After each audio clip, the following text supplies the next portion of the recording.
29 number question है इसमें, यदि द्विघात समीकरण 2x² माइनस में x माइनस में 6 बराबर 0 का एक मूल -3/2 है तो इसका दूसरा मूल है। यानी कि देखिए इसमें द्विघात समीकरण दिया हुआ है, इसका एक मूल दिया हुआ है -3/2, तो दूसरा मूल इसमें निकालना है। यानी कि एक मूल है इसको मान लेते हैं अल्फा, यानी कि अल्फा का मान हो गया -3/2, हमको इसमें निकालना है बीटा के मान। इससे हम लिखेंगे अल्फा इंटू बीटा बराबर, इसका सूत्र होता है C/A। फिर लिखेंगे और अल्फा का मान इसमें है -3/2, फिर गुना, बीटा का मान नहीं पता है तो बीटा का लिख लेंगे बीटा, फिर बराबर C/A। तो C और A का मान निकालेंगे द्विघात समीकरण से, तो C का मान होगा -6, फिर बटा में A का मान है 2 तो लिख लेंगे 2, इसे 2 से 6 का जगह 3 मरते हैं, यानी कि -3 यहाँ पे लिखेंगे और -3/2 गुना में बीटा बराबर -3 होगा। देखो हमको बीटा का मान निकालना है, तो बीटा के साथ -3/2 गुना में है यहाँ पे, इसीलिए बीटा बराबर -3। देखो गुना में है तो यहाँ पर भाग का चिन्ह होगा, या हम गुना का चिन्ह लिखेंगे ना तो इसको पलट के लिख देंगे, 2 ऊपर जाएगा और -3 नीचे आ जाएगा, -3 से -3 कट जाएगा, इसमें बचेगा 2। इसका मतलब हुआ कि बीटा का मान कितना हो गया 2, इसका दूसरा जो मूल होगा ना 2 हो जाएगा, यानी कि ऑप्शन 20 सही होगा। 30 नंबर क्वेश्चन है इसमें, द्विघात समीकरण 2x² माइनस में 6x प्लस में 3 बराबर 0 के मूलों की प्रकृति क्या है। तो मूलों की प्रकृति निकालने के लिए सबसे पहले हम डी के मान निकालते हैं, और डी के मान 0 के बराबर होगा तो मूल क्या होगा, वास्तविक होगा और समान होगा, वास्तविक और समान होता है। या डी के मान 0 से छोटा हो, वास्तविक नहीं होगा, वास्तविक नहीं होगा, यानी कि अवास्तविक हो जाएगा। अगर डी के मान 0 से 12 हो,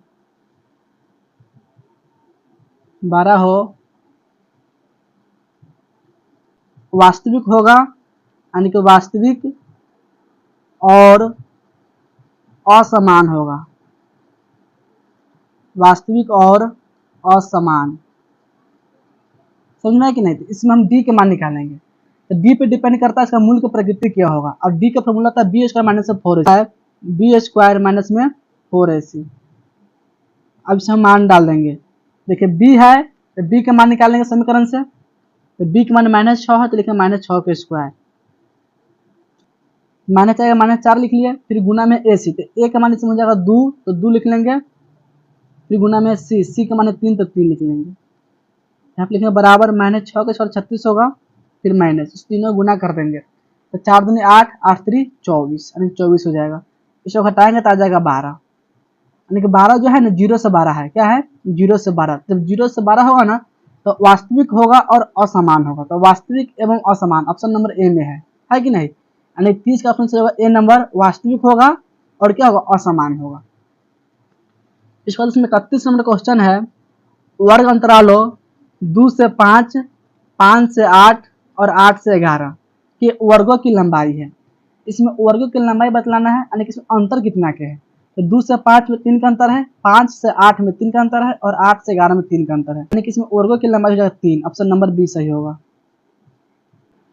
32 नंबर क्वेश्चन है इसमें, यदि 4 लगातार विषम संख्याओं का माध्य 6 है तो सबसे बड़ी संख्या है। देखिए इसमें 4 लगातार विषम संख्या दिया होगा, ठीक ना, और इसका माध्य जो है ना 6 है, तो यहाँ पर हम मान लेंगे 4 लगातार विषम संख्या। तो पहला मानते हैं x, दूसरा मान लेंगे x प्लस 2, फिर तीसरा मान लेंगे x प्लस 4, फिर चौथा हो जाएगा x प्लस 6, यानी कि 4 को लगातार हम मान लेंगे विषम संख्या, समझा कि नहीं। और इसका माध्य जो है ना 6 दिया हुआ है, तो सबसे बड़ी संख्या होगा x प्लस में 6, क्या होगा x प्लस में 6, और सबसे छोटी होगा x। तो पहले इससे हम x मान निकाल लेंगे और x मान निकालने के बाद 6 में हम x मान जोड़ देंगे, ठीक है ना, वही क्या होगा सबसे बड़ी संख्या होगा। इसका माध्य दिया हुआ है, यहाँ पे लिखेंगे माध्य बराबर, तो माध्य का फॉर्मूला क्या होता है, प्रयोगक्षणों का योगफल बटा प्रयोगक्षणों का संख्या। इसका प्रयोगक्षण क्या 4 गो, पहला, दूसरा, तीसरा और चौथा, 4 को हम जोड़ देंगे, यानी कि लिखेंगे x प्लस एक्स प्लस 2, फिर प्लस में एक्स प्लस 4, फिर लिखेंगे प्लस में एक्स प्लस 6। बट्टा में 4 को संख्या है 4 से भाग कर देंगे। यहाँ पे लिख लेंगे और इसका माध्य दिया कि 6 है तो यहाँ पे 6 लिख लेंगे, फिर बराबर सबको जोड़ देंगे। तो एगो एक्स, दूगो एक्स, फिर एगो एक्स, तीनगो एक्स, एगो एक्स, 4x। एक्स लगा जोड़ेंगे तो जाएगा 4x, फिर प्लस अंक में इसमें है 2, 4, 6, 6, 6, 12 हो जाएगा। यहाँ पे लिख लेंगे 12, फिर बट्टा में लिख लेंगे 4। यहाँ पे लिखेंगे और 6 बराबर, ऊपर में 4 के कॉमन कर लेंगे, इसमें बचेगा x प्लस में 3 बटा में 4, 4 से 4 इसमें कट जाएगा। यहाँ पे लिखेंगे और 6 बराबर x प्लस में 3, यानी कि देखो 6 बराबर क्या है x प्लस में 3। अगर इस 3 को हम लेंगे बराबर से पहले तो माइनस में होगा, 6 में 3 घर जाएगा, 3 बच जाएगा, यानी इसका मतलब x मान कितना हो जाएगा 3 आ जाएगा। x मान जब 3 हो गया तो हमसे पूछा सबसे बड़ी संख्या, तो सबसे बड़ी संख्या इसमें होगा x प्लस 6, x प्लस 6 होगा तो x मान निकल गया 3, तो 3 प्लस 6 यानी कि 9 हो जाएगा। यानी सबसे बड़ी संख्या इसमें हो जाएगा 9। ऑप्शन देखिए 9 किस में दिया हुआ है, तो 9 जो है ना ऑप्शन नंबर बी में है। तो 33 नंबर इसमें क्वेश्चन है, प्रथम 6 सम प्राकृतिक संख्याओं का माध्य है। यानी कि प्रथम 6 सम प्राकृतिक संख्या होगा 2, 4, 6, 8, 10 और 12। इसका हमको माध्य निकालना है कि नहीं। इस सबको हम जोड़ देंगे, 6 का संख्या है 6 से भाग कर देंगे, यानी कि हम भाग कर देंगे 6 से, इस सबको हम जोड़ देंगे। इसको जोड़ने पे कितना हो जाएगा 12 2 14 और 14 42, यानी कि 42 बटा 6 से भाग कर देंगे 42 में, तो कर जाएगा 7 मरते में, यानी कि इसका माध्य जो है ना 7 होगा। ऑप्शन नंबर होगा सी नंबर। 34 नंबर इसमें क्वेश्चन है, 1 प्लस कॉट स्क्वायर थीटा बराबर क्या होगा। तो देखो 1 प्लस कॉट स्क्वायर थीटा जो होता है ना कोसेक स्क्वायर थीटा का फॉर्मूला होता है, cosec square theta, B number option होगा। 35 नंबर क्वेश्चन इसमें है, 8, 7, 9, 3, 9, 5, 4, 5, 7, 5 का बहुलक है। यानी कि इसमें जो चर मान दिया हो ना इसका बहुलक निकालना है। तो बहुलक किसको कहते हैं, जिसकी बराबरता सबसे अधिक हो, यानी कि जो सबसे अधिक बार इसमें आएगा, ठीक है ना, उसे क्या बोलेंगे बहुलक। इसमें 5 जो है 3 बार है, एक बार यहाँ पर है 2 और 3, लेकिन सबसे अधिक बार इसमें कौन है 5 है, यानी कि इसका बहुलक क्या हो जाएगा 5। ऑप्शन नंबर ए हो जाएगा। देखिए 36 नंबर इसमें क्वेश्चन है, यदि पी बराबर 0.02 तो पी नॉट बराबर है। देखिए इसमें एक सूत्र पढ़े हुए थे, पी प्लस में पी नॉट बराबर होता है 1, यानी घटना ई घटित होने का प्रयिकता, फिर प्लस में घटना ई नहीं घटित होने का प्रयिकता, दोनों का जोड़ेंगे तो 1 के बराबर होता है। इसमें पी का मान दिया हुआ है, पी का मान इसमें 0.02, फिर प्लस में पी नॉट बराबर 1, इसमें निकालना है पी नॉट का मान। इसको हम भेज देंगे बराबर के बाद तो 1 में से घटाना पड़ेगा, है कि नहीं। तो 1 में से घटा लेंगे 0.02 के, 10 में से घटेगा 2 तो 8 हो जाएगा, 9 में से घटेगा 0 तो 9, दशमलव सामने सामने 0, यानी कि इसका आंसर होगा 0.98, 0.98 ऑप्शन नंबर है सी में। तो 36 का सही होगा ऑप्शन सी नंबर 0.98। देखो 37 नंबर इसमें क्वेश्चन है, 2 पासों के एक साथ फेंका जाता है, ऊपर आने वाले अंकों का अंतर शून्य होने की प्रयिकता क्या है।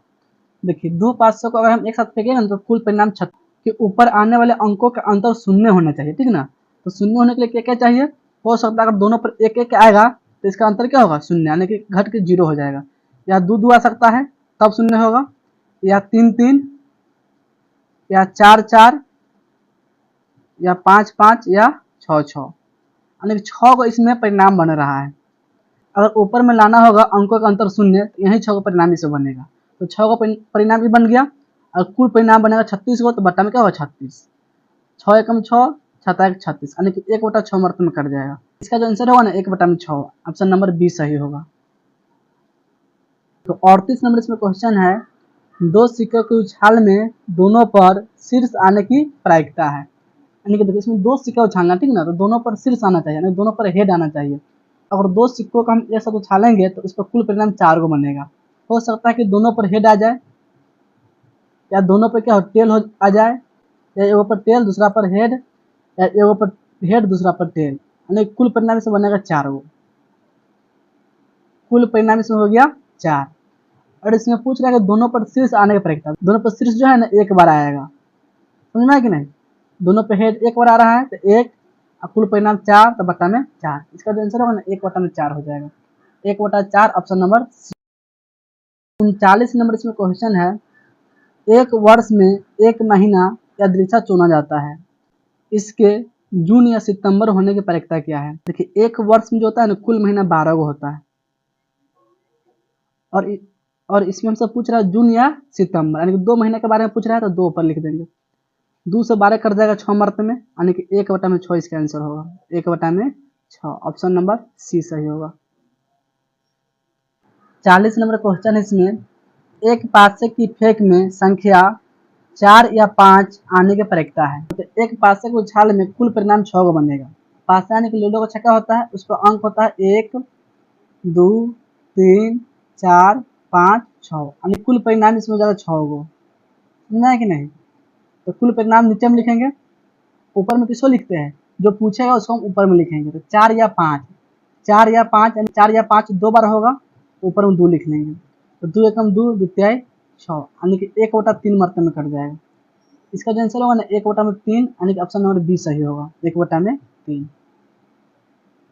41 नंबर क्वेश्चन है इसमें, बिंदु 8 साइन 60 डिग्री फिर 0 तथा 9,8 कॉस 60 डिग्री की बीच की दूरी है, ठीक है ना।